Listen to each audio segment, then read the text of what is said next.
Good evening and salutations, my GH fans. There's something that Carly said in this episode, and I've been I've been saying this for a while, right?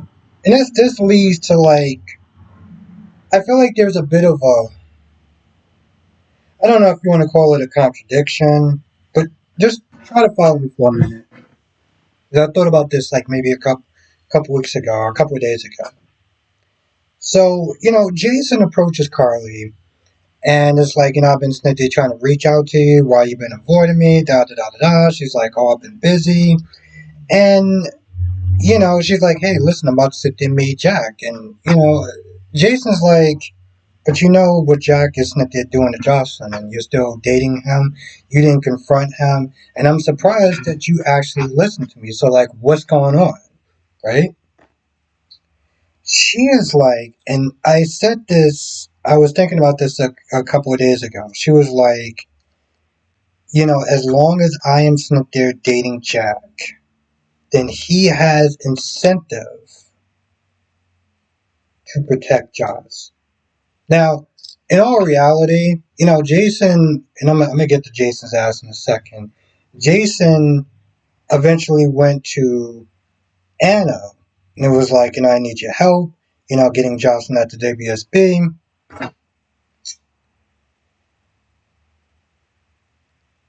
Because, he talks about that incident. He talks about, the fact that he called her, she was in danger, da da da da da. The thing is, that mission was originally supposed to be just recon. It was supposed to be fact finding, that's it. And then Jocelyn decided to go rogue and do her own thing. But initially, that mission was just designed to do recon. Now, yes, things do happen in the field, but I'm pretty sure he probably picked a very easy position for Jocelyn, and he gave her a very seasoned, veteran in a sense, right? Like somebody who knew how to handle himself. And, it just makes me sit there and think, yeah, as long as she's not there dating Jack, Jack has incentive to protect Josslyn, right? And you saw him; he was nervous. He was kind of panicking in the sense he was trying to play it cool. But if it was any other agent, he would have been like, I don't know, I'll figure it out, right? He would have been a little more lax about it. So when Jason goes to Anna and they talk about how to get her out, Anna's like, this is going to have to be her choice. And what she says is, at best we could,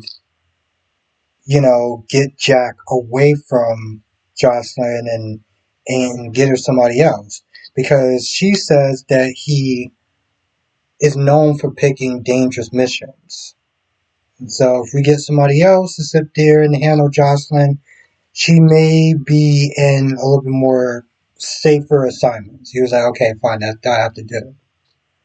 But I feel like that's the exact opposite of what Carly Smith is saying and what I'm Smith is saying and what is pictured from what Jack is Smith acting like.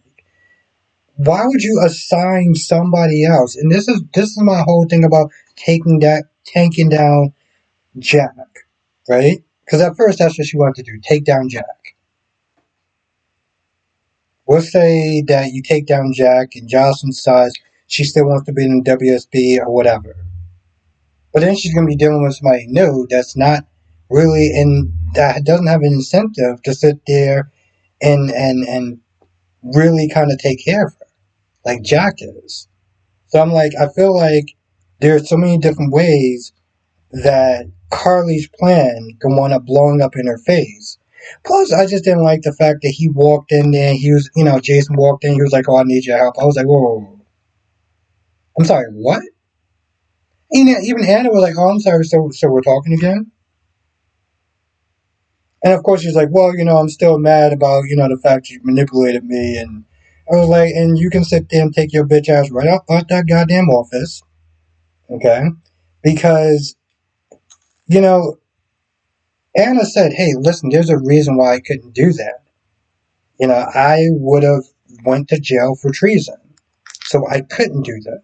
Oh, I would have protected you, Jason. I've seen there's times where you can't even sit there and protect your goddamn self, right?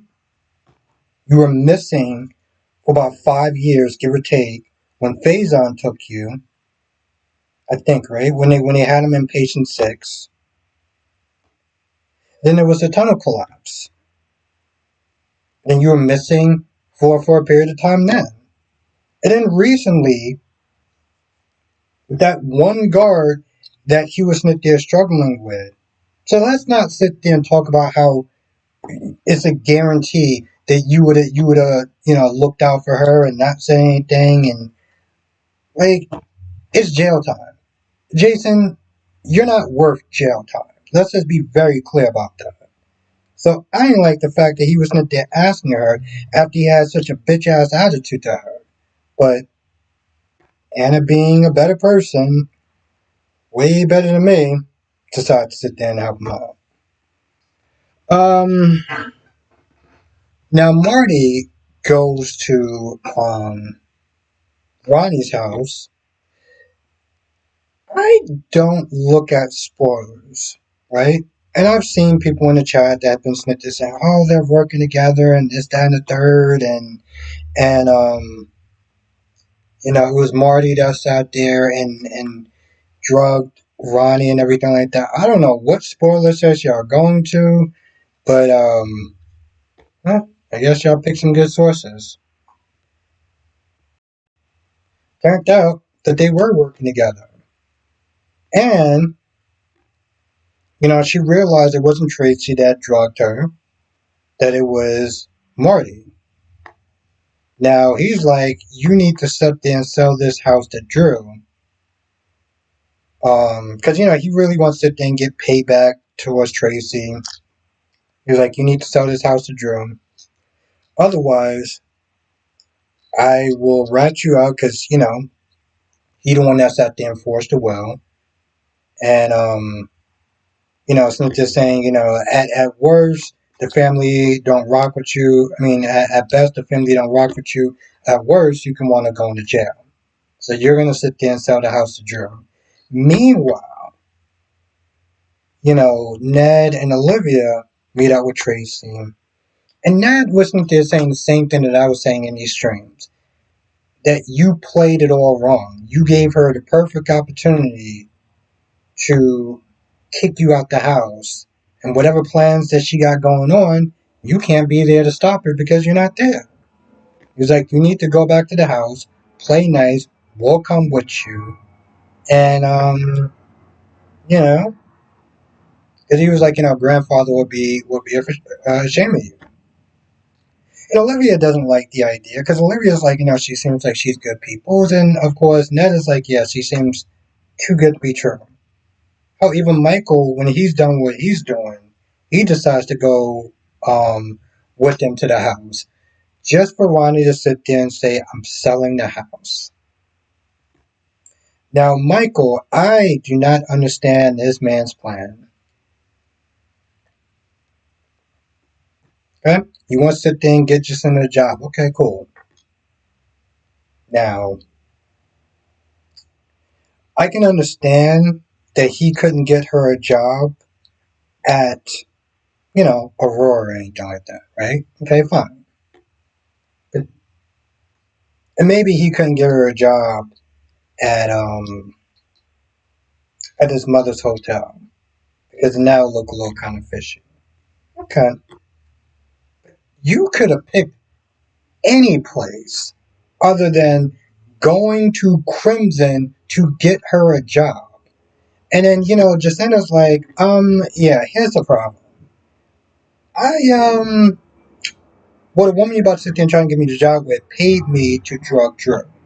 So now they're going in this office, and of course Nina's not there talking about her woes with Willow, to Ava, and they walk in there, and Mike was like, "All right, so she's looking for a new job. Apparently, her assistant just quit, so it's kind of perfect timing. What do you say?" Nina's like, "Hell to no."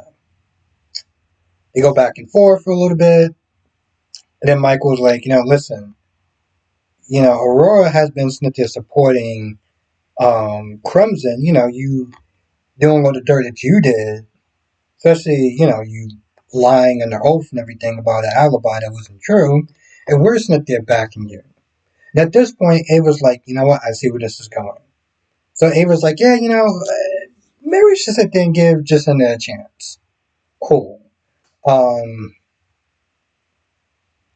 and so Ava and Michael leave the room, and you know, um, Nina's like, okay, fine, you got to be here at 6:30 sharp or whatever every day, and I'm like, 6:30 is 6:30 is still early, but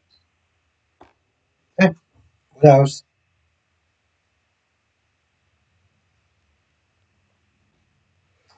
Um, what else happened? Oh, and then Jack. Oh, Jack was with Anna before Jason showed up. And, Jack came there personally to let Anna know that her request to sit there and see Valentine was denied. And it's like, I can help you. I can get stuff out of Valentine that you can't. Jack is like, yeah, I don't trust you because, you helped Valentine in the past. And the only thing he sits there and says is, Faison and Sitwell are connected. I don't know how. He didn't say, but that was all the tidbit he was going to give her. And basically, Smith is saying you're going to have to earn my trust, whatever that means. Now, I feel like that's. Oh, and then there's some scenes. Oh no, that is not it. Jordan, the hell are we doing, Jordan? What are we doing? How did you fall so far from grace, Jordan? I don't understand. So, she tells Curtis that Porsha's pregnant, even though it was none of her goddamn business. Just to remind the audience, in case they forgot, Jordan's still on the cover. I mean, she doesn't have a badge or anything like that, but she's still on the cover, just in case anyone forgot. But yeah, she tells Curtis that, and she's like, "That's the reason why I'm not gonna start things back out with you. Not for the simple fact that the last time that they were married, he treated her like shit. He even sat there and said that I held you up into impossible standards and I won't do that again. Oh, you won't do it again. Well, I mean, obviously that's good. You should go for it. I mean, because you wouldn't be a hypocrite at all for you sitting there citing Porsha for now you doing the exact same thing to her. No, that's and on top of that, listen, I would sit there and say at this point, well, I would have said that Jordan can actually do better than Curtis, but seeing the way that you've been sitting there playing this whole situation, maybe Curtis is about what you can sit there and get. So yeah, okay, maybe yeah, maybe that's what you can get.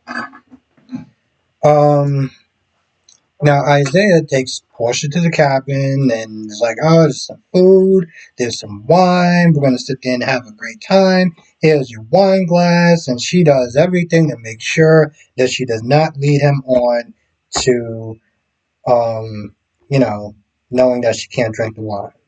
So they do their thing, and then Isaiah gets called back for like surgery, so he goes back, and catches him and is like, "Oh, have you seen my wife or whatever?" And I'm kind of just like, the last time that you talked to him, things got pretty contentious. So why are you in this man's face again? You could have asked anybody else other than Isaiah. And you specifically go to Isaiah. I mean, I guess they didn't know, but just don't approach him, okay? Because he clearly don't like you. Now I feel like that's about. Alright. Oh, and then Porsha calls Nina. No, calls Ava and agrees to sit there and try to meet her at the Metro Court or whatever. Um, I honestly tell you the truth, I'm like, Jordan, why would you do that for? In a couple of months, she was going to be showing. She was going to be showing, and it just would have came out naturally, you know. But now you're just coming across as a goddamn gossip queen, talking about shit that's none of your damn business. And it's the saying, mind the business that pays you. No, I feel like that's about it. If I forgot anything, let me know in the comment section. I want to thank you for watching, and I will see you in the next video. Live stream will be back tomorrow, 8 p.m. Eastern, 5 p.m. Pacific. And of course, I'll be sitting here talking about all the shows. Um, I'm going to try to do a Days of Our Lives review. I don't know if I'll be able to do it. If not, then I'll just do tomorrow's review of Days of Our Lives.